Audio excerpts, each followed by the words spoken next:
सो आज के इस लेक्चर में मैं आपके साथ बात करूंगा मूलिकन सिंबल के बारे में। सो अभी तक हमने जो अपना रिप्रेजेंटेशन ऑफ ग्रुप पढ़ा था, रिप्रेजेंटेशन ऑफ ग्रुप में हमने दो चीज़ें पढ़ी थी। पहला पढ़ा था क्या, रिड्यूसिबल रिप्रेजेंटेशन, एंड नेक्स्ट पढ़ा था इरिड्यूसिबल रिप्रेजेंटेशन। जब हम इरिड्यूसिबल रिप्रेजेंटेशन को पढ़ रहे थे तब हम वहाँ पे लिख रहे थे IR1, IR2, IR3 like that. तो अब हम उनको रिप्लेस करके वहाँ पे मूलिकन सिंबल लिखेंगे। सो मूलिकन सिंबल कैसे फाइंड आउट करेंगे, उसके लिए कुछ रूल हैं, उनको पॉइंट वाइज मैं यहाँ पे डिस्कस करने की कोशिश करूँगा।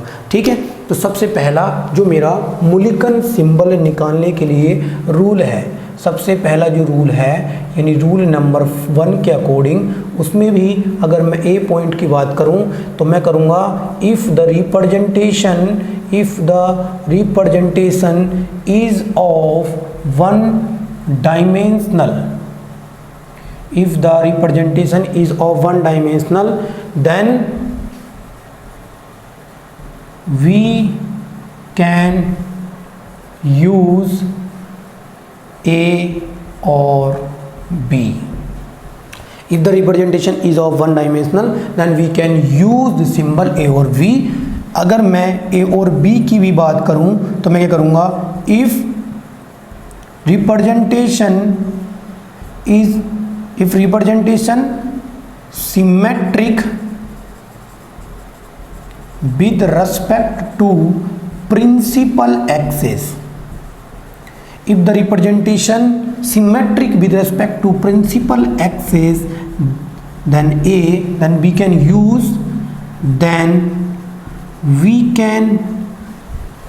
use A, otherwise B।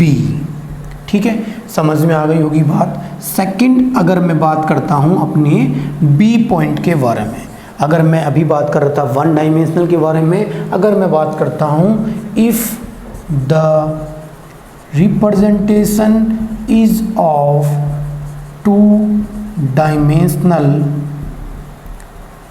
Then we can use the symbol E।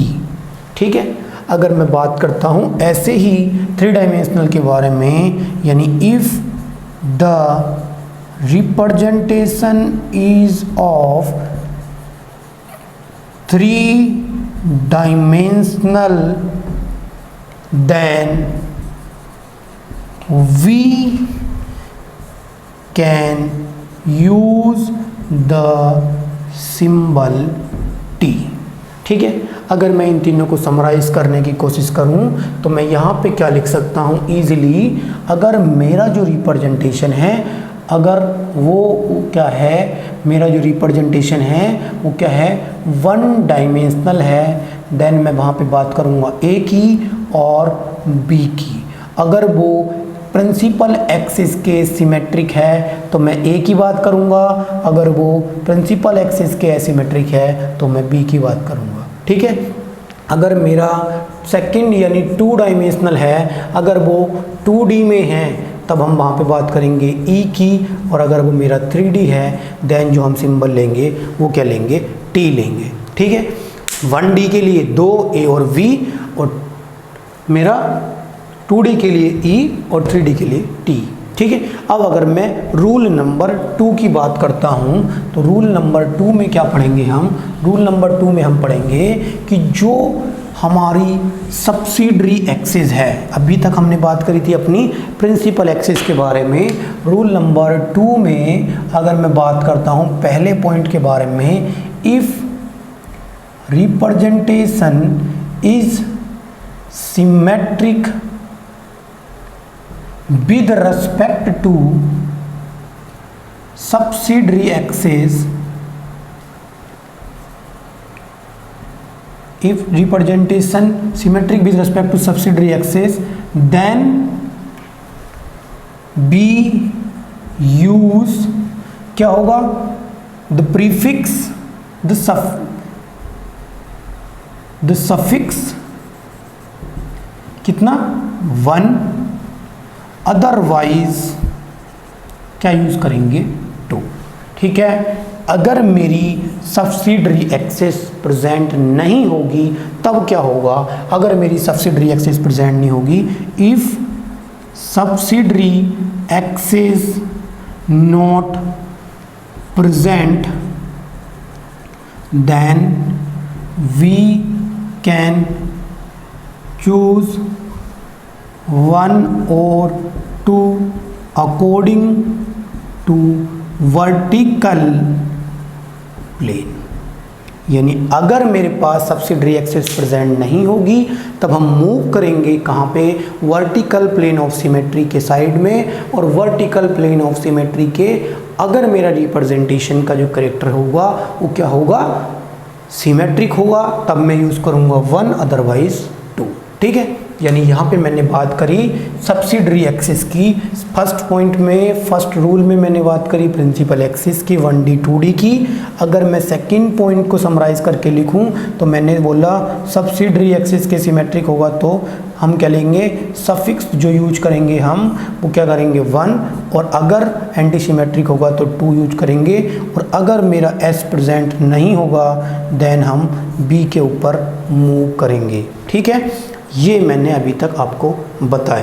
अगर मैं बात करता हूँ अपने 3 के बारे में, क्या होगा रूल नंबर 3 में, अगर मैं बात करता हूँ अपने रूल नंबर 3 के बारे में, तब हमारा क्या होगा, if the representation is symmetric with respect to inversion center, किसके रेस्पेक्ट में, if the representation is symmetric with respect to inversion I, then we can use G, otherwise क्या होगा U। ठीक है, मैंने बोला थर्ड पॉइंट को अगर मैं समराइज करके लिखूं तो थर्ड पॉइंट में बोला इन्वर्जन सेंटर, और अगर उसके सिमेट्रिक होगा तो G, और अगर उसके एसिमेट्रिक होगा तो U।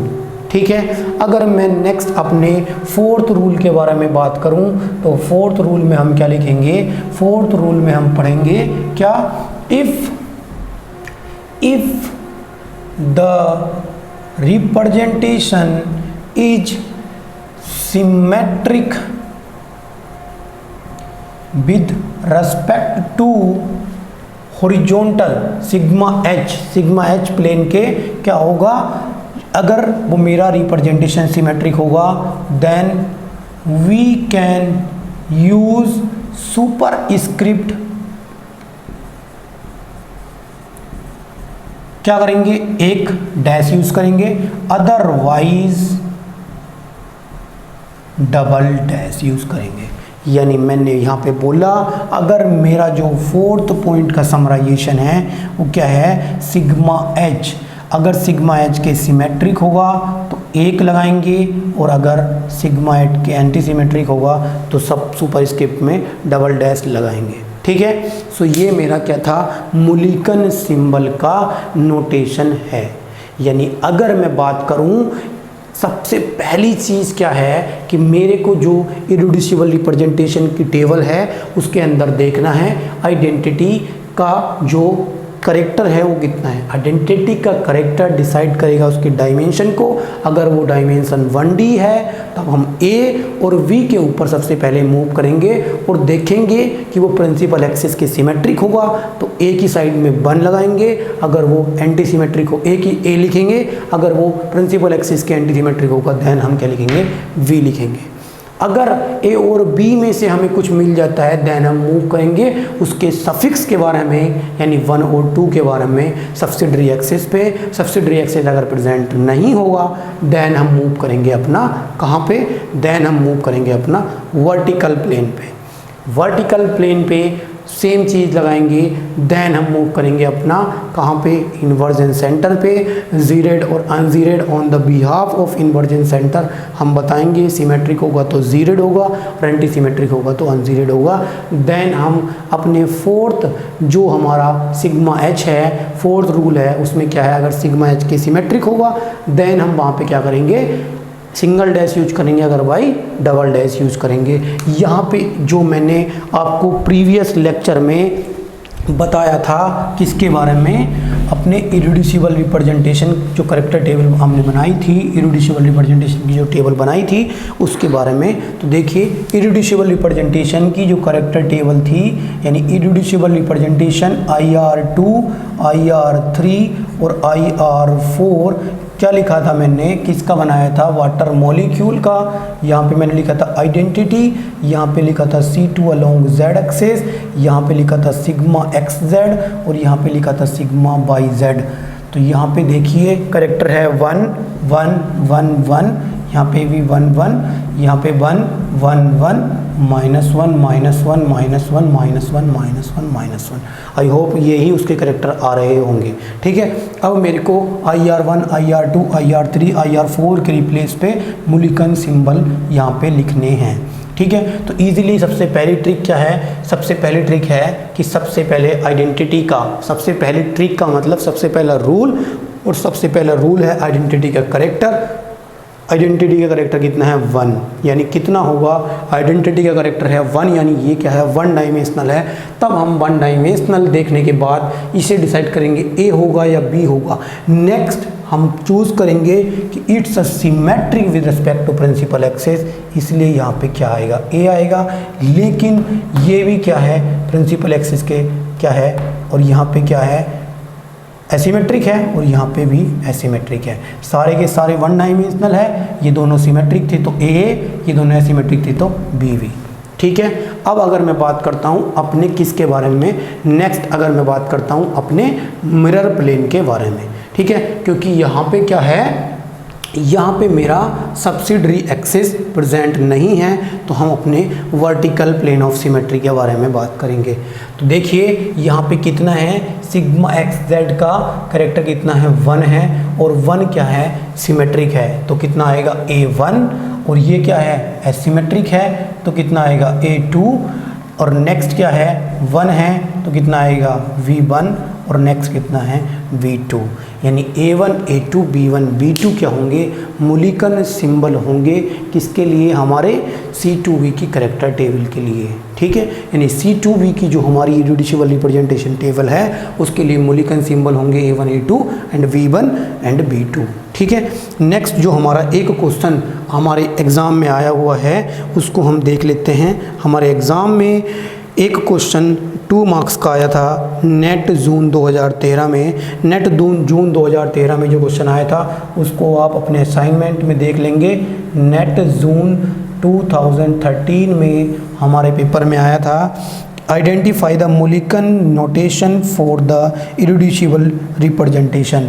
ये मेरे को दे रखा था आइडेंटिटी CN NC2 इन्वर्जन और सिग्मा H, यानी इसमें सारी ही चीज़ें दी जो हमारे रूल में हैं। यहाँ पे दिया था 1, यहाँ पे दिया था 1, यहाँ पे दिया था -K1, यहाँ पे दिया था -K1, और यहाँ पे ऑप्शन A में इन्होंने दे रखा था A1U डैश, सेकेंड ऑप्शन में दे रखा A2U डबल डैश, और थर्ड ऑप्शन में इन्होंने दे रखा था B2U डैश, और इन्होंने डी ऑप्शन में दे रखा था A2U सिंगल डैश, ठीक है। तो आपको यहाँ पे देखना है कौन सा हमारा ऑप्शन करेक्ट होना चाहिए। तो सबसे पहली बात है A के साथ में A या B आएगा, रूल नंबर 1 के अकॉर्डिंग। CN के अकॉर्डिंग ओनली A आएगा। तो ये जो मेरा B वाला ऑप्शन है ये मेरा कट जाएगा। आपको ध्यान होना चाहिए सबसे पहली चीज़ कि हमारा NC2 है, यानी क्या आएगा, उसके एनसीमेट्रिक है तो 2 आएगा, यानी A2 आएगा। ये भी बात पक्की है, 1 वाला ऑप्शन भी ख़त्म हो जाएगा, यानी V और D में से कोई सा ऑप्शन सही होना चाहिए। अब अगर मैं बात करता हूँ इन्वर्जन सेंटर के एंटी सिमेट्रिक है तो U यानी ये दोनों ही ऑप्शन अभी तक ठीक है। लेकिन जब मैंने सिग्मा H के एंटी सिमेट्रिक बता दिया तो डबल डैश आएगा। So option B will be the correct answer, और आपके 2 मार्क्स क्या हो जाएंगे, सेफ हो जाएंगे। तो इस हिसाब से आप अपने मूल्यांकन सिंबल के नोटेशन को फाइंड आउट कर सकते हैं, कैसे मूल्यांकन सिंबल निकालना है इस वीडियो के हिसाब से आप अच्छे से समझ सकते हैं। अब जितने भी हमारी चीज़ें थीं, यानी मैंने जितने भी सेक्शन के में आपको ग्रुप थ्योरी डिवाइड की थी, अभी तक मैंने एक्सेप्ट 2 सेक्शन यानी कैरेक्टर टेबल और application of the group theory, ये 2 सेक्शन हमारे बचे हैं। नेक्स्ट अभी तक जितने भी हमारे सेक्शन कवर हुए हैं उनके असाइनमेंट क्वेश्चन के साथ में आप ज़रूर सोल्व कीजिएगा। नेक्स्ट जो हमारा सेक्शन होगा, वीडियो लेक्चर होगा, उसमें स्टार्ट करेंगे सेक्शन 4। बहुत ही इंटरेस्टिंग चैप्टर सेक्शन है और सेक्शन होगा कैरेक्टर टेबल से स्टार्ट। Thank you.